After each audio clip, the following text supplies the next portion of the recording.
Sobat Maestro, sesaat lagi Anda akan bersama-sama mengikuti pengajaran firman Allah yang disampaikan oleh hambanya Pastor Dorcas Daud dari Gereja Hope ACC. Selamat mendengarkan. Shalom, Anda akan mendengarkan program Kuasa dalam Firman-Nya yang disampaikan oleh Pastor Dorcas Daud dari Hope ACC dan Dorcas Ministries. Selamat mendengarkan. Shalom. Kita akan membuka firman Allah dari Matius pasal yang ke-7 ayat 24 sampai dengan 27. Dua macam dasar. Setiap orang yang mendengar perkataanku ini dan melakukannya, ia sama dengan orang yang bijaksana yang mendirikan rumahnya di atas batu. Kemudian turunlah hujan dan datanglah banjir. Lalu angin melanda rumah itu, tetapi rumah itu tidak rubuh sebab didirikan di atas batu. Tetapi setiap orang yang mendengar perkataanku ini dan tidak melakukannya, ia sama dengan orang yang bodoh yang mendirikan rumahnya di atas pasir. Kemudian turunlah hujan dan datanglah banjir. Lalu angin melanda rumah itu sehingga rubuhlah rumah itu dan hebatlah kerusakannya. Yesus mengajar kita selalu dengan kejadian sehari-hari. Yesus tidak mengajar terlalu muluk-muluk yang terlalu sulit ditangkap oleh murid-muridnya. Tapi dari kejadian sehari-hari yang bisa dilihat, dirasa, diperhatikan, dan dialami orang-orang yang hidup di dunia ini, itulah yang dijadikan objek dari pengajaran Yesus. Sehingga pengajaran Yesus itu walaupun berisi perkara-perkara yang besar dan mulia, namun sangat mudah dicerna dan membutuhkan hati dan pikiran yang sederhana juga. Kalau hati dan pikiran kita tidak sederhana untuk menyambut firman yang diajarkan oleh Yesus, maka firman itu tidak akan pernah bisa mengubahkan kehidupan kita. Karena dalam pikiran kita selalu ada perbantahan, dalam hati kita selalu ada pemberontakan. Sebab sekalipun Yesus mengajarkan firman atau perkara kerajaan Allah dengan mengambil bagian yang sederhana, kejadian sehari-hari, kadangkala tidak sesuai dengan keinginan hati kita sendiri. Tidak sesuai dengan pemikiran kita sendiri. Sebab pikiran dan hati kita itu sudah terlalu lama dipengaruhi dengan perkara-perkara dari dunia. Dan kita tahu perkara-perkara dari dunia itu berasal dari kutuk di Taman Eden. Ketika Adam dan Hawa memakan buah pengetahuan baik dan jahat. Walaupun sudah mendapat peringatan sebelumnya daripada Allah, tapi mereka lebih menuruti kepada bujukan iblis, mengambil buah pengetahuan baik dan jahat dan mereka memakannya. Jatuhlah mereka di dalam dosa dan semuanya mengalami akibat terkena kutuk. Bukan hanya manusia, tapi juga bumi ini sudah terkena kutuk. Itu sebabnya yang membuat perkara-perkara dari dunia, filsafat dunia, teori dunia, cara-cara dunia, itu sering bertentangan dengan firman Allah. Sering bertentangan dengan apa yang diajarkan oleh Yesus. Karena Yesus mengajarkan berasal dari kebenaran kerajaan Allah. Yang diajarkan Yesus itu adalah yang berasal daripada Allah yang menciptakan segala sesuatu, langit, bumi, dan segala isinya, bahkan menciptakan manusia itu sendiri. Bahkan Yesus sendiri adalah kebenaran. Jadi yang tidak benar pasti menentang kepada yang benar. Itu sudah hukum alam. Tapi hukum alam ini pun adalah berasal dari kutuk di Taman Eden. Nah begitu juga ketika Yesus mengajarkan tentang seorang yang bijaksana, itu adalah orang yang membangun rumah di atas batu. Sehingga ketika datang angin, datang banjir, melanda rumah itu tetap berdiri kokoh, megah dan teguh. Tidak tergoyahkan. Tidak bisa dihancurkan oleh angin dan badai itu. Karena rumah itu dibangun di atas batu. Tapi berbeda dengan seseorang yang membangun rumah di atas pasir.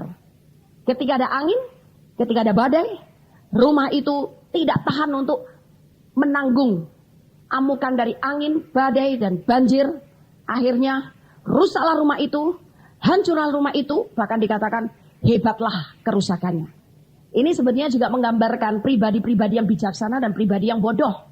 Ternyata pribadi yang bijaksana adalah orang yang mendengarkan firman Allah, kemudian menerapkan untuk dilakukan dalam kehidupannya. Itu adalah orang yang bijaksana. Sehingga ketika ada masalah, ada problem, ada goncangan, ada badai, ada tantangan, ada kesulitan, maka imannya tak tergoyahkan, kerohaniannya tidak tergoyahkan juga. Dia tetap punya iman yang teguh, dia tetap setia berjalan dengan Yesus. Sekalipun masalah yang terjadi itu bisa beraneka ragam. Ada orang-orang yang menghadapi problem rumah tangga yang begitu berat. Ada orang-orang yang menghadapi segi keuangan yang begitu parah.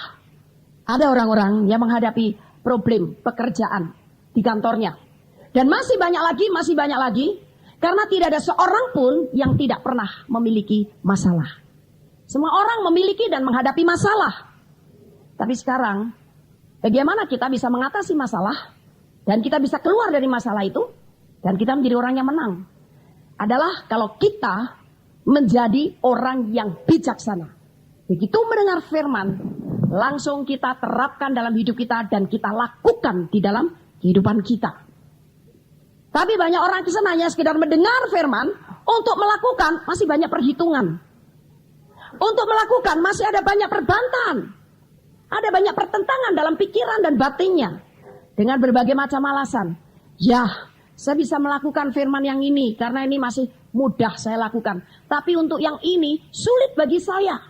Karena masalah yang saya hadapi itu sudah terlalu parah. Ini sudah terlalu besar. Ini sudah menyiksa batin saya. Ini sudah menghancurkan hidup saya. Banyak orang-orang Kristen berpikir dengan pertimbangan seperti itu. Padahal ketika dia mempertimbangkan untuk taat menjadi pelaku firman Allah, dia sedang di persimpangan jalan dan iblis berusaha untuk membelokkan hati dan imannya kepada cara yang lain, bukan kepada caranya Allah. Saya ditelepon oleh seorang ibu dari Belanda. Nah, saya sudah kenal ibu ini, punya problem dengan suaminya. Ketika dia telepon saya, dia mengeluh amat sangat karena sudah tidak tahan dengan suaminya. Awal daripada keluhan selalu dengan bahasa klise. Bu, boleh nggak sih bu orang Kristen ini bercerai? Saya bilang, iya sudah jelas tidak. Apalagi Anda tahu firman Allah dan Anda sudah melayani. Jelas Allah tidak suka perceraian, bahkan Allah benci kepada perceraian. Tapi bu nggak tahan, ini suami saya sudah begini, sudah kelewat batas, anak sudah digebukin, saya sendiri sudah dibentak-bentak, ini itu, tanpa bisa saya mendapat kesempatan untuk mengingatkan lagi firman Tuhan dan rencana Allah dalam pernikahan. Terus, saya bisa menangkap bahwa sebetulnya satu hal, dia telepon kepada saya sebagai seorang hamba Tuhan, supaya saya memberi persetujuan untuk dia bercerai. Itu sebabnya saya bilang maaf. Saya sebagai hamba Tuhan, sekalipun engkau menuntut saya dengan paksa, dengan cara apapun, saya tidak akan pernah mengizinkan Anda bercerai. Firman Allah berkata, Allah membenci perceraian. Karena ketika laki-laki dan perempuan, mereka mengucapkan janji pernikahan di hadapan Allah, Allah sendiri menjadi saksi. Itu sebabnya setialah kepada istri masa mudamu. Jadi apapun yang akan Anda lakukan terhadap saya untuk menyetujui keputusan Anda bercerai, saya terus tetap akan berkata tidak. Jadi kalau dengan cara memaksa seperti ini, saya disuruh memberi persetujuan. Maksudnya apa? Anda bertelepon bayar pulsa banyak-banyak ya dari Belanda ke Indonesia. Dan mengapa saya tetap pegang prinsip firman Allah? Karena saya tahu barang siapa dia taat kepada firman, dia akan dimerdekakan dari masalahnya. Barang siapa taat kepada firman, dia akan diberkati. Jadi, saya tetap akan berkata tidak. Ya, tapi ibu harus memahami keadaan saya. Soalnya ibu tinggal di Indonesia, saya tinggal di Belanda. Ibu tidak melihat kejadian kami sehari-hari. Ya, kalau saya suruh melihat kejadian sehari-hari tiap orang Kristen, 1 kali 24 jam 1 hari itu tidak akan cukup. Tapi, apapun berat masalahnya, tetap engkau berpegang kepada firman. Di situ Allah punya sarana untuk membela engkau. Jadi firman itu yang dipeganganmu. Ya sudah, karena dia ngomong dan ngomong terus, akhirnya saya bilang, oke, kalau begitu saya sudah tidak bisa lagi berbicara apa-apa kepada Anda. Karena barangkali itu sudah kebulatan tekadmu. Bagian saya sekarang adalah mendoakan Anda. Oke? Saya doakan. Karena saya doakan Roh Kudus mau berbicara dalam hatinya. Dan sadarkan kembali ibu ini.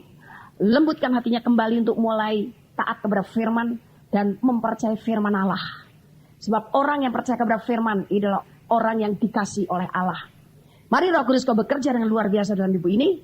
Saya doakan juga suaminya. Saya doakan juga anaknya yang barangkali banyak luka batin karena sikap bapaknya. Dan sebagainya, dan sebagainya. Dan akhirnya dia bilang, oh ya Bu, maaf. Saya terlalu emosi. Betul ya, kita ini memang harus taat kepada firman. Karena firman diberikan kepada kita untuk kita lakukan. Saya jawab, bagus, puji Tuhan kalau sadar. Saya percaya itu adalah pekerjaan Roh Kudus. Roh Kudus sangat gemar menolong orang yang bergantung kepada Dia. Sekalipun kelihatannya kita sudah menemukan jalan buntu. Kita sudah menemukan masalah yang cukup besar. Dan kita sudah tidak mampu lagi untuk berpikir bahkan menghadapi masalah itu. Tapi ketika kita minta tolong kepada Roh Kudus, tolong saya. Seperti saya ketika menghadapi ibu yang sudah dengan hati yang bulat dan tekad yang keras, masih bercerai. Saya tinggal berseru kepada Roh Kudus, ubah hatinya, lembutkan hatinya, sadarkan kembali. Ibu ini bahwa perceraian itu dibenci Allah. Sadarkan kembali ibu ini supaya dia taat kepada firman Allah dan lebih mempercayai firman Allah. Hati ibu itu menjadi luluh karena pekerjaan Roh Kudus yang dengan cepat sekali dia bisa mengubahkan hati seseorang. Jadi manusia tidak bisa merubah orang lain dengan kekuatannya sendiri. Hanya kekuatan Roh Kudus yang mampu mengubahkan orang lain. Banyak kali orang Kristen salah konsep. Dia berusaha untuk memaksa orang lain untuk nurut kepada dia, untuk mengerti dia, untuk menjalankan apa yang dia inginkan, apa yang dia perintahkan.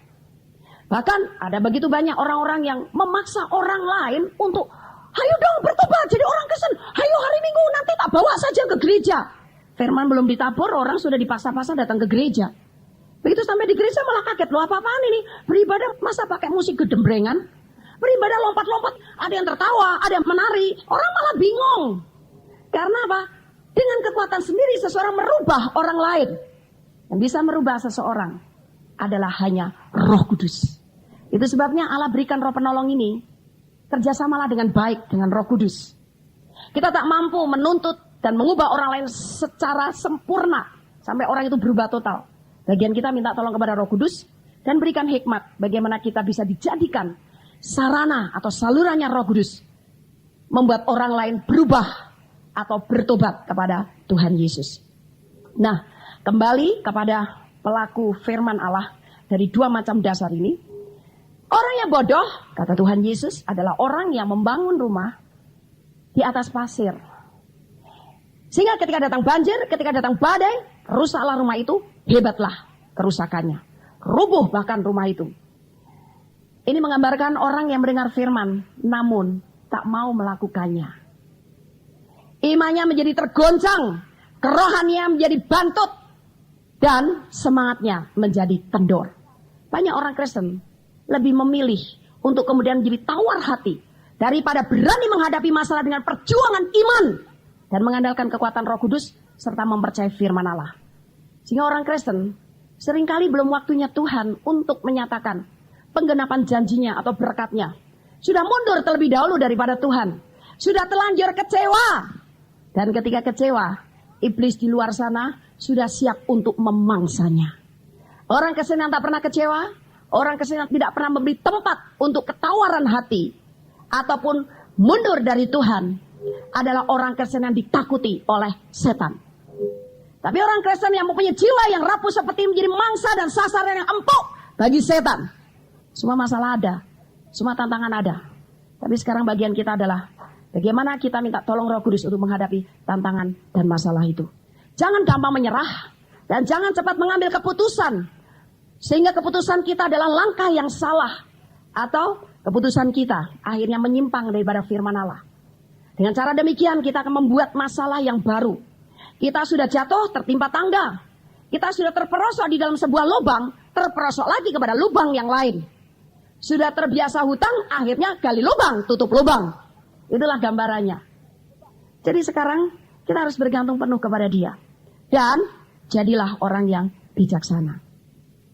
Dari perumpamaan ini kita mengambil satu kesimpulan. Ternyata ada dua hal yang dapat membangun rumah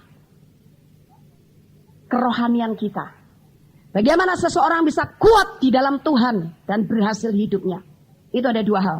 Yaitu mendengarkan dan melakukan firman Allah. Jadi kalau Anda mau kuat menghadapi semua problem, masalah, tantangan, kesulitan apa saja, termasuk sakit penyakit, termasuk masalah keuangan, termasuk masalah hubunganmu dengan orang lain, jangan salahkan orang lain. Oh, gara-gara dia saya jadi sakit. Coba kalau dia tidak nyakitin hati saya tidak akan sakit. Gara-gara dia saya jadi nggak dapat duit. Coba kalau dia orangnya royal, kasih duit saya banyak. Oh, duit saya banyak. Gara-gara dia saya pekerjaannya jadi tidak lancar. Jangan salahkan orang lain. Karena apa? Tuhan juga tidak pernah mengajar kita untuk mudah menyalahkan dan menghakimi orang lain. Kita melihat kesalahan orang lain lebih mudah. Tapi melihat kesalahan diri sendiri tertutup terus oleh apa? Perasaan mengasihani diri sendiri dan merasa benar terus. Sehingga mengkritik orang lebih gampang, menghakimi orang lain lebih gampang. Tapi untuk melihat kepada kesalahan diri sendiri terlalu sulit. Tiap kali jadi akhirnya, aduh Tuhan minta maaf deh saya. Aduh Tuhan minta maaf deh saya. Aduh Tuhan minta maaf deh saya. Jadi hari-harinya hanya dihabiskan untuk doa minta maaf. Kapan berubahnya? Dengan Yesus kita harus berubah total. Dalam arti mengalami pergantian secara menyeluruh. Bukan hanya roh kita saja, tapi jiwa kita. Dan jiwa ini mencakup pola pikir kita. Dan bukan hanya roh dan jiwa, tapi tubuh kita juga harus mengalami pergantian. Artinya pergantian, dulu anggota tubuh kita serahkan untuk senjata kelaliman. Tapi sekarang anggota tubuh kita serahkan untuk menjadi senjata kebenaran. Dan itu terus dan terus dan terus. Jangan hanya ketika hatimu senang engkau melakukan itu, tapi ketika hatimu merasa tidak dipuaskan, engkau mulai lupa bahwa tugas kita harus mengalami pergantian total secara menyeluruh. Kita mulai pakai tubuh kita untuk hal-hal senjata kelaliman, hal-hal dosa dan sebagainya. Sementara engkau berpikir, Tuhan itu maha pemaaf, maha pengampun. Aku minta ampun pasti diampuni. Aku minta maaf pasti Tuhan memaafkan. Kita selalu berpikir seperti itu. Padahal Allah memberikan hukumnya itu firman-Nya untuk engkau mengerti, engkau resapi dan engkau lakukan. Anda menjadi orang yang bijaksana. Jadi sesudah mendengarkan firman, lakukanlah firman. Jangan ketika mendengarkan firman, Anda menjadi pengkritik habis-habisan. Firman-nya terlalu keras. Kalau pendeta itu enak loh, khotbahnya nyenengin hati.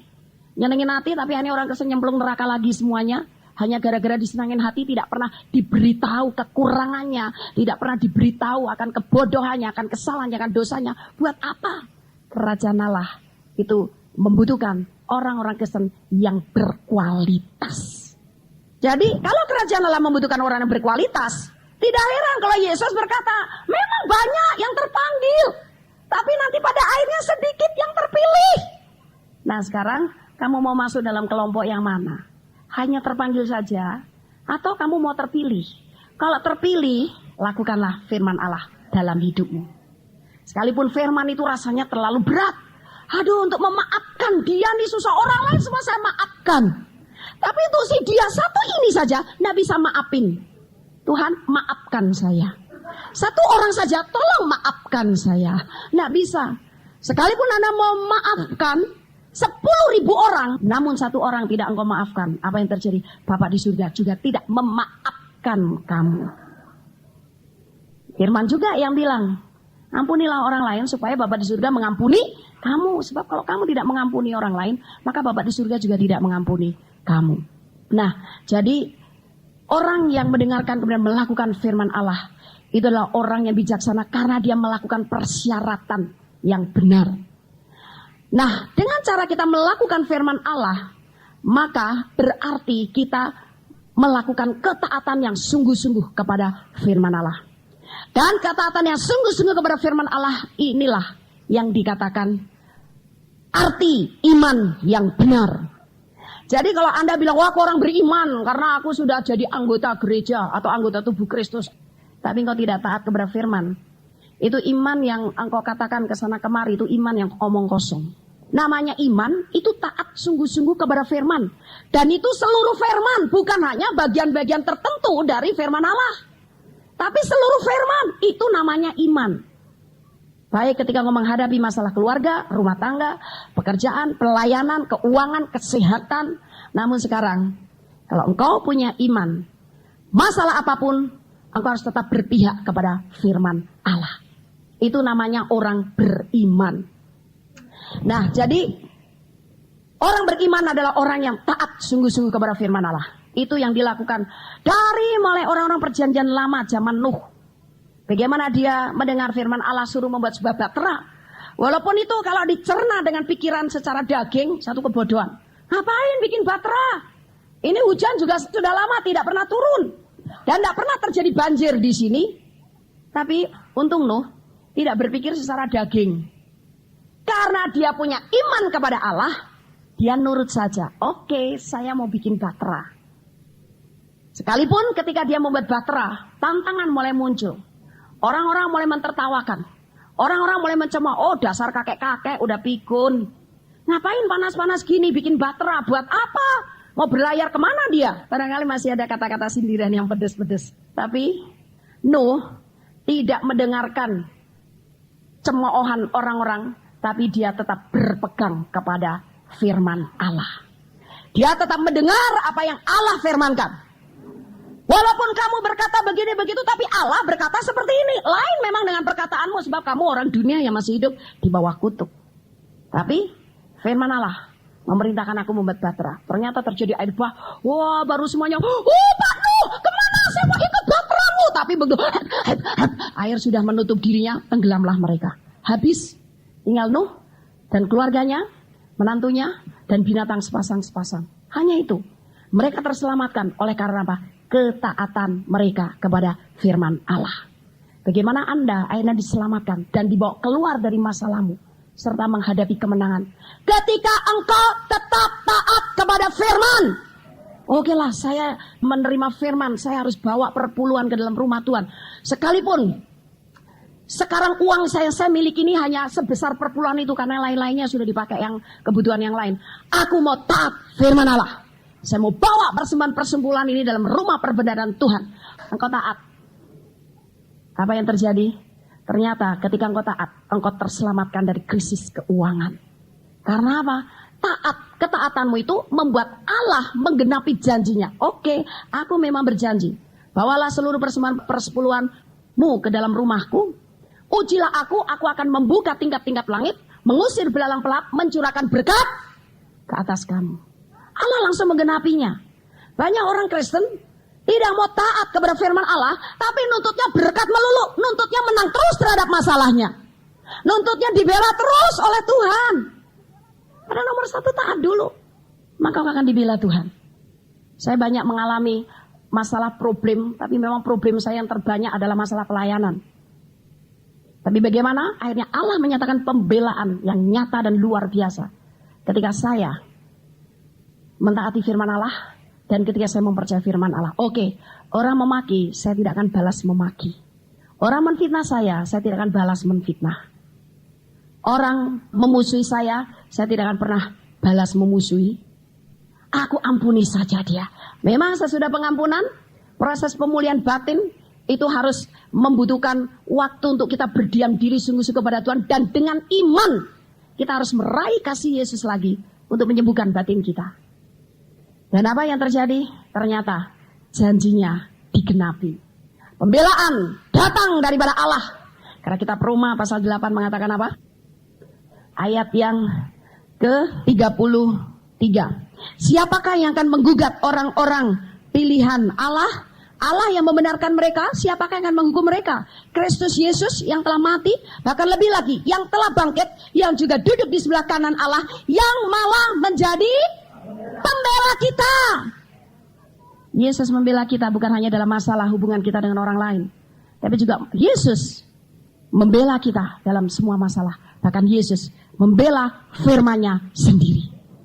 Jadi ketika firman Allah itu kita taati, kita lakukan demi Yesus membela firman-Nya, Dia pasti menggenapi janji firman-Nya dalam kehidupan kita. Jadi ketika Yesus atau Allah Bapa menggenapi firman-Nya, itu karena Dia membela firman-Nya. Firman tak akan pernah tertabur dengan sia-sia, dan setiap firman tidak pernah dibatalkannya, tidak pernah digagalkannya. Nah, demi pembelaannya kepada firman-Nya inilah Allah pasti menggenapinya. Tapi penggenapan itu terjadi ketika kita taat kepada firman-Nya. Begitu juga yang terjadi dengan Petrus. Bagaimana akhirnya Petrus dari 12 murid yang tercatat hanya dia yang mampu berjalan di atas air.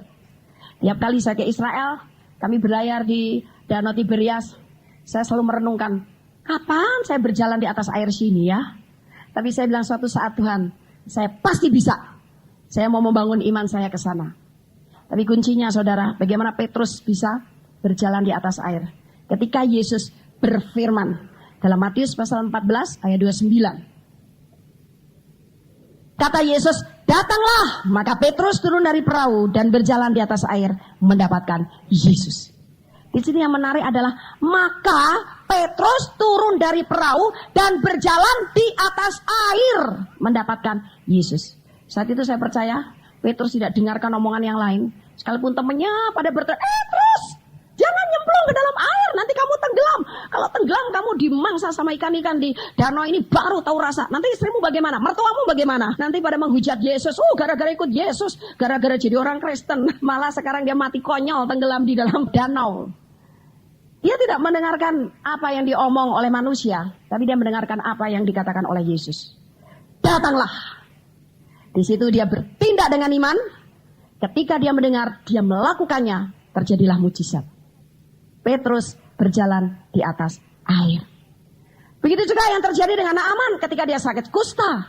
Memang pada awalnya ketika dia ketemu dengan Nabi Allah, dia menolak ketika disuruh masuk mencelupkan dirinya 7 kali di sungai Yordan. Oh, nggak mau.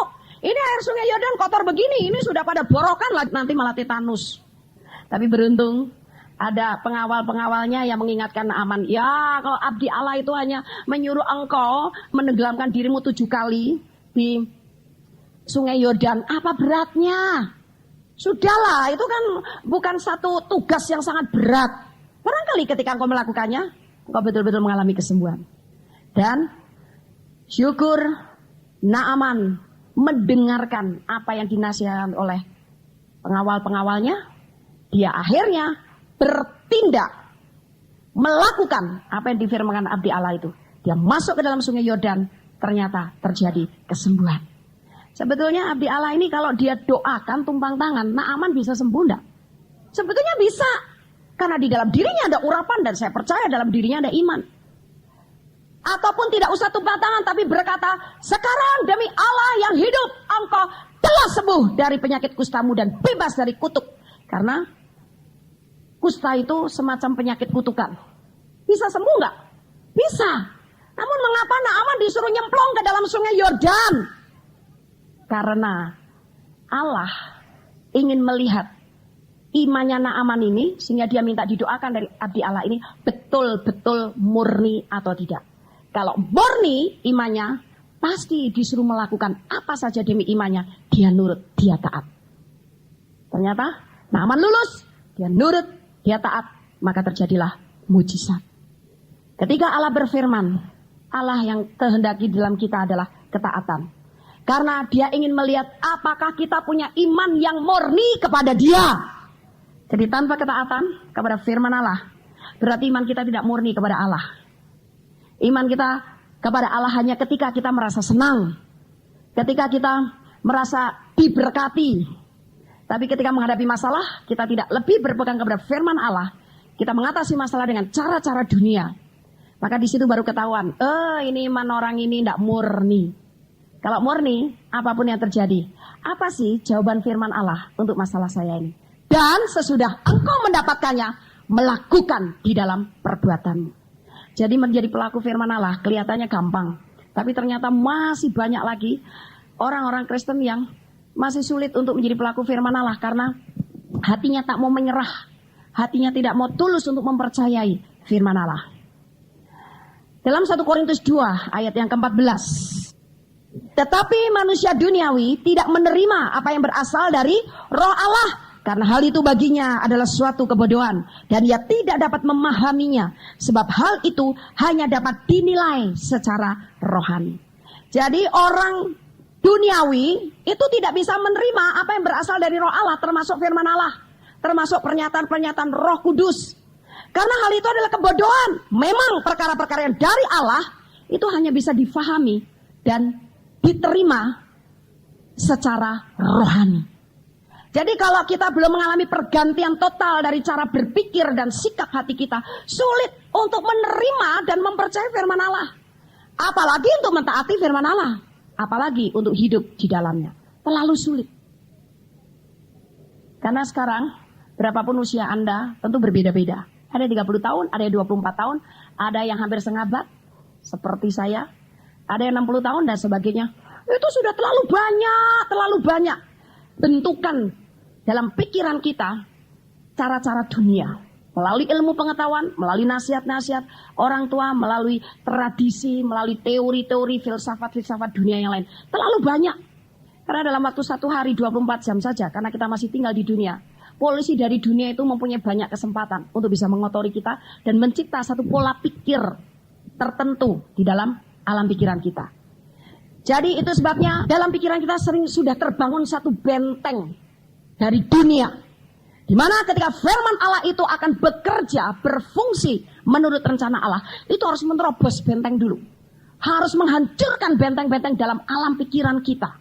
Yang kadang-kadang benteng-benteng dalam alam pikiran itu membuat kita menjadi orang yang keras hati, orang yang keras kepala, orang yang sombong, orang yang tidak mau menundukkan diri, orang yang tidak mau taat kepada firman Allah.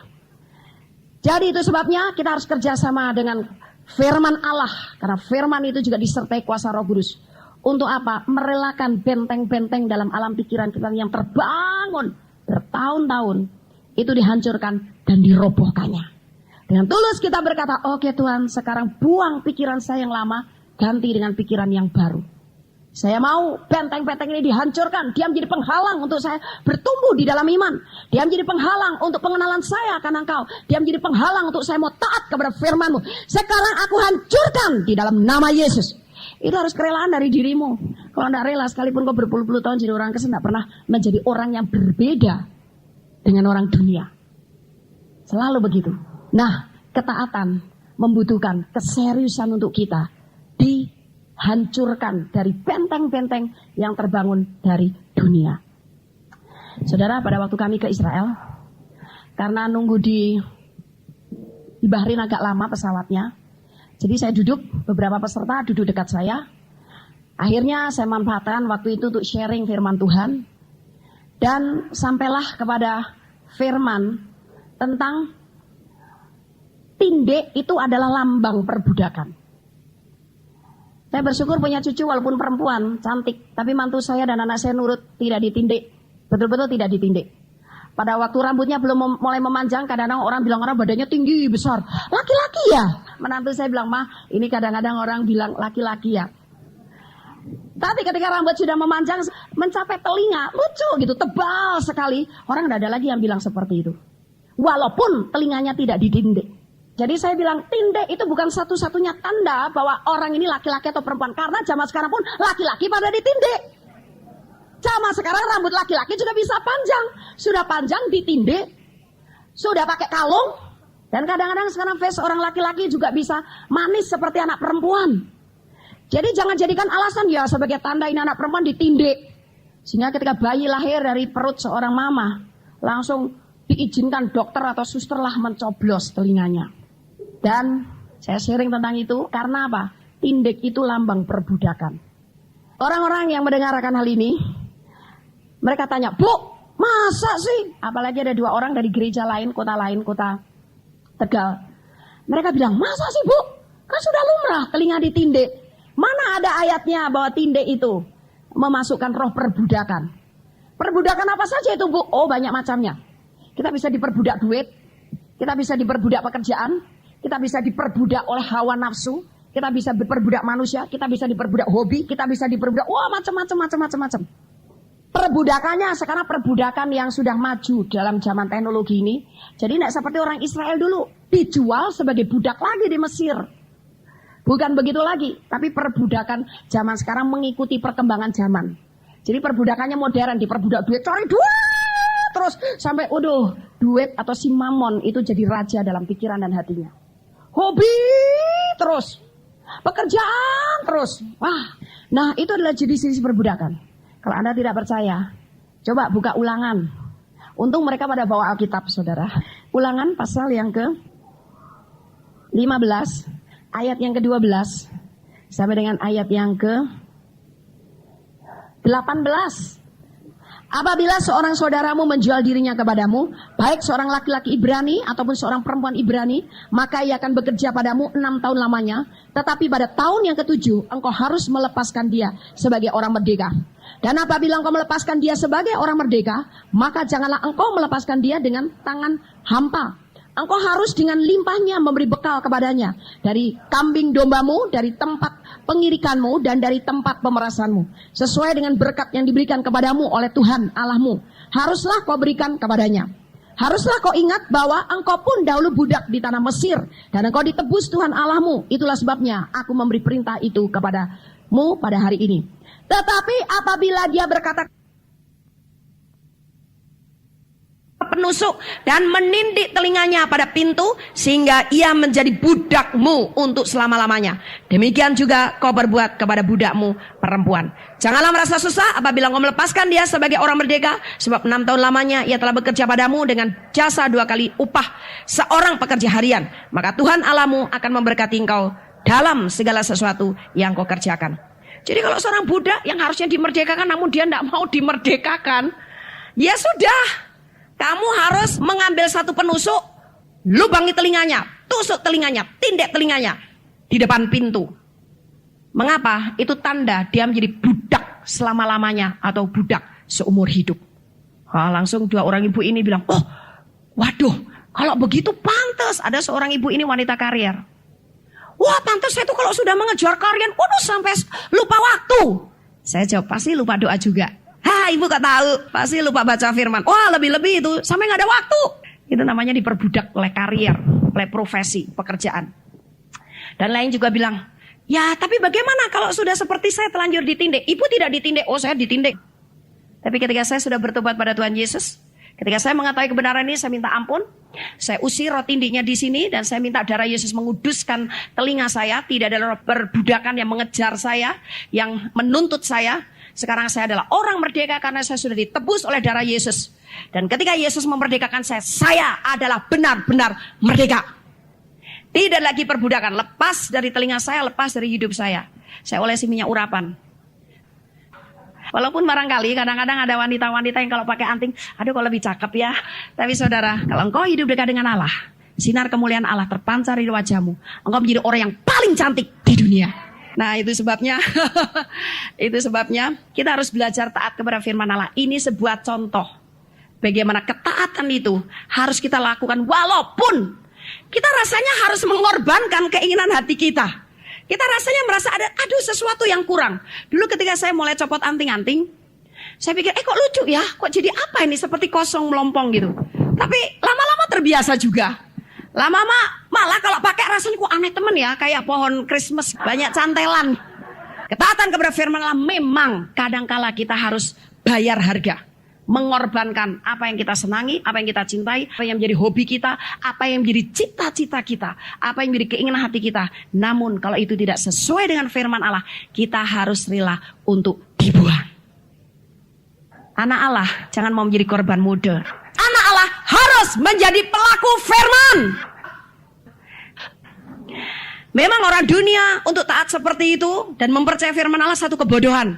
Tapi bagi orang yang sudah berpikir secara rohani, ternyata taat kepada firman itu merupakan berkat tersendiri yang sangat luar biasa. 1 Korintus 1 ayat 27. Tetapi apa yang bodoh bagi dunia dipilih Allah untuk memalukan orang-orang yang berhikmat. Dan apa yang lemah bagi dunia dipilih Allah untuk memalukan apa yang kuat. Jadi justru apa yang dianggap bodoh oleh orang-orang dunia itu dipilih Allah untuk mempermalukan mereka sendiri. Dan memang yang dianggap kebodohan bagi orang dunia itu adalah taat kepada firman atau firman Allah. Bodoh kita taat kepada firman. Oke lah, firmannya ini saya sudah mampu taat, tapi yang ini saya belum. Tapi justru itulah yang dipilih Allah untuk memalukan orang-orang dunia. Yang tidak taat, itulah yang bodoh. Tapi orang-orang bijaksana adalah orang-orang yang taat kepada firman Allah. Pada waktu saya di Kartasura, KKR dan seminar, hamba-hamba Tuhan dan umum, ketika saya berkhotbah di hari pertama, saya berbicara mengenai kesembuhan. Karena banyak orang yang sakit dan tema daripada KKR itu adalah kesembuhan ilahi. Ada seorang oma, alat bantu jalan, kurungan segi 4 dari besi. Akhirnya dengan tertatih-tatih dan susah payah dia bisa masuk dalam ruang ibadah. Dan dia kemudian duduk paling depan, tidak mau di belakang, paling depan. Walaupun tadinya depan sudah penuh, tapi akhirnya satu orang mengalah, diberikan kursi itu kepada oma ini. Selama saya khotbah tentang kesembuhan, oma ini memperhatikan dengan seksama. Tiba-tiba dia bangkit berdiri, dia mulai jalan ke kanan dan ke kiri. Saya belum sadar apa yang terjadi dengan oma itu. Karena saya konsentrasi dengan khotbah saya lupa sebetulnya oma ini tadinya datang ke tempat ini dalam keadaan seperti apa. Jadi walaupun dia sudah jalan, mondar-mandir, saya masih terus meneruskan khotbah saya. Lama-lama dia bukan hanya mondar-mandir di sebelah kursi dia maju lebih depan lagi, jalan. Saya masih belum sadar juga. Saya tadinya mau tegur, tapi ini kan oma. Kira-kira umurnya 70-an 3 tahun. Kasihan. Ya barangkali memang dia pengen seperti itu gitu loh yang ada di hati saya. Karena saya tetap saja menyelesaikan khotbah saya, oma itu makin lama makin dekat dengan saya. Bahkan jalannya makin jauh ke kanan dan ke kiri. Waktu jalannya mulai makin jauh baru saya sadar. Saya ingat loh, oma ini kan tadinya lumpuh ini. Kok sekarang jalan ke sana kemari? Saya bilang, oma kenapa? Saya juga masih bengong lagi, gak langsung bilang, oh oma sudah sembuh. Saya masih bilang, loh kenapa? Si oma ini bilang, loh ibu pendeta nggak sadar toh, saya ini sudah sembuh, aku udah jalan ke sana kemari, haleluya. Tanpa saya doakan, oma itu bisa jalan sembuh dari lumpuhnya. Karena apa? Ketika dia mendengar firman Allah, dia punya iman, kemudian dia taat untuk melakukan apa yang sesuai dengan firman Allah. Dia mulai bertindak. Oke, kalau Yesus penyembuh, berarti saya harus berani bertindak, jalan. Sampai akhirnya saya malu sendiri. Oh iya, oma ini tadi kan lumpuh. Begitu selesai kebaktian, dia kasih itu kepada Pak Gembalanya. Pak Gembala, saya sudah tidak butuh ini. Udah ini kasih Pak Gembala, mau diapain saja silakan. Seorang oma ketika dia mendengar firman Allah, kemudian dia percaya firman itu, punya iman, dan buah daripada iman itu dia melakukan firman itu, bertindak dulu jalan. Apa yang terjadi? Keselamatan, pertolongan, kesembuhan, dan mujizat yang terjadi pada oma itu. Sederhana. Nah itu juga yang dulu dilakukan oleh orang-orang dalam perjanjian baru. Ketika ada orang yang lumpuh, dia tidak bisa jalan, hanya bisa dibawa pakai tandu. Mereka berusaha untuk membawa kepada Yesus, namun Yesus sudah dikerumuni begitu banyak orang, tidak mungkin mereka bisa membawa orang lumpuh ini masuk ke dalam rumah itu. Karena mereka begitu percaya, ini Yesus penyembuh. Yesus sudah berfirman, sembuh. Mereka akhirnya bertindak dengan iman. Membongkar atap rumah itu, menurunkan orang lumpuh. Dan orang lumpuh itu akhirnya mengalami kesembuhan. Jadi saudara, iman kepada firman Allah perlu tindakan. Itu juga yang dinamakan ketaatan. Allah ingin sekarang kita mulai bertindak dengan iman.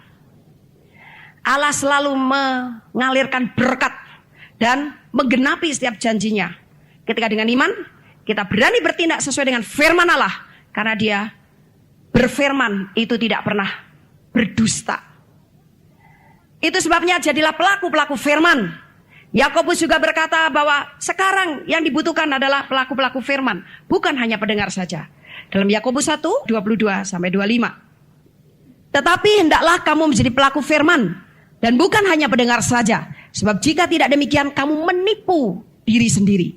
Sebab jika seorang hanya mendengar firman saja dan tidak melakukannya, ia adalah seumpama seorang yang sedang mengamat-amati mukanya yang sebenarnya di depan cermin. Baru saja ia memandang dirinya, ia sudah pergi atau ia segera lupa bagaimana rupanya.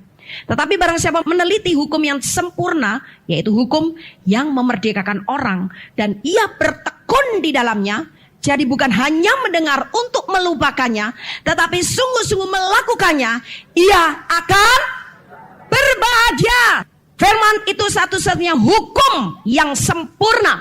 Dan firman itu satu-satunya hukum yang mampu memerdekakan orang. dan bertekun di dalamnya, artinya melakukannya, bukan hanya mendengar dan melupakannya. Dialah orang yang berbahagia. Kalau orang dunia punya teori yang berbahagia itu, yang punya duit banyak, bisa royal, beli ini, beli itu, semua keinginan hatinya terpenuhi, berbahagia. Itu kebahagiaan orang dunia. Tapi kebahagiaan orang rohani adalah, orang berbahagia itu orang yang ketika meneliti firman Allah, karena firman itu memerdekakan setiap orang, bertekun di dalamnya dengan cara sesudah mendengar dan melakukannya, dialah orang yang berbahagia. Luar biasa. Jadi gampang cari kebahagiaan, jangan dengan cara dunia. Nongkrong di depan televisi lama-lama. Barangkali kegundahanku hilang ketika saya terhibur dengan. Jangan mencari penghiburan dari dunia atau mencari kebahagiaan dengan cara dunia. Tapi bertekun dalam firman untuk melakukan firman. Engkau orang yang paling berbahagia di dunia ini.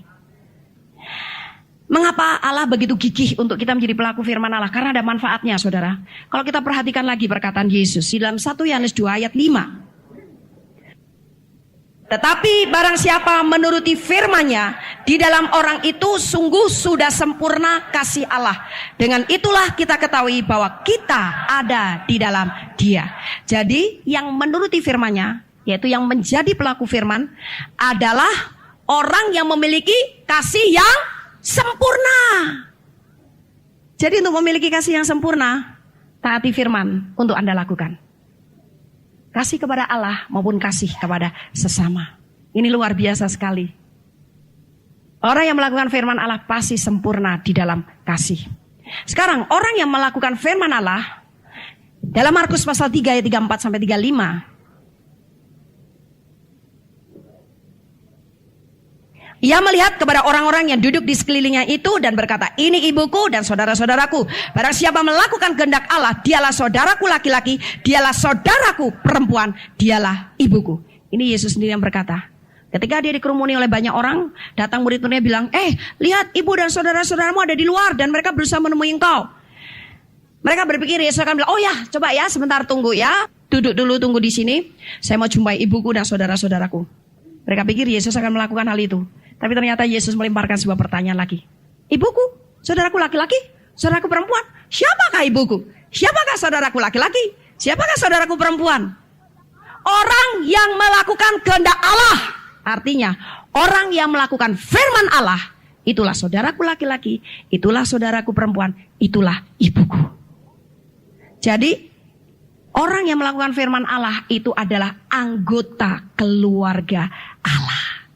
Kalau engkau mau diaku sebagai anggota keluarga Allah, baik di sorga maupun di bumi ini, engkau harus menjadi pelaku firman Allah. Kalau enggak, engkau anak yang terbuang. Kalau engkau tidak taat kepada firman Allah, engkau menjadi orang asing dalam keluarga Allah. Haleluya. Kami percaya Anda pasti diberkati oleh firman Tuhan yang disampaikan oleh Pastor Dorcas Daud STH dari Hope ACC dan Dorcas Ministries. Dan bila Anda memiliki pertanyaan seputar kegiatan pelayanan kami, Anda dapat menghubungi kami di 08 222 703 0006. Sekali lagi di 08 222 703 0006. Sampai jumpa kembali. Tuhan Yesus memberkati.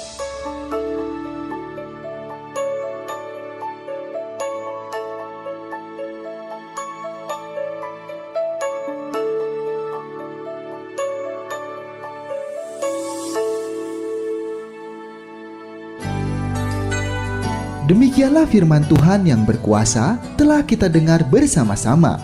Dan kami percaya Anda sangat diberkati. Bagi yang membutuhkan pertumbuhan iman dan pelayanan lebih lanjut, Anda dapat menghubungi kami dan beribadah bersama dengan kami setiap hari Minggu di Gereja Hope ACC di ACC Center, Jalan Mekar Utama, nomor 31, lantai 3 Kompleks Mekarwangi, Bandung, pada jam 8.30. Ada kebaktian anak-anak pada jam yang sama. Ikuti juga Breakthrough Prayer setiap Jumat jam 18.30.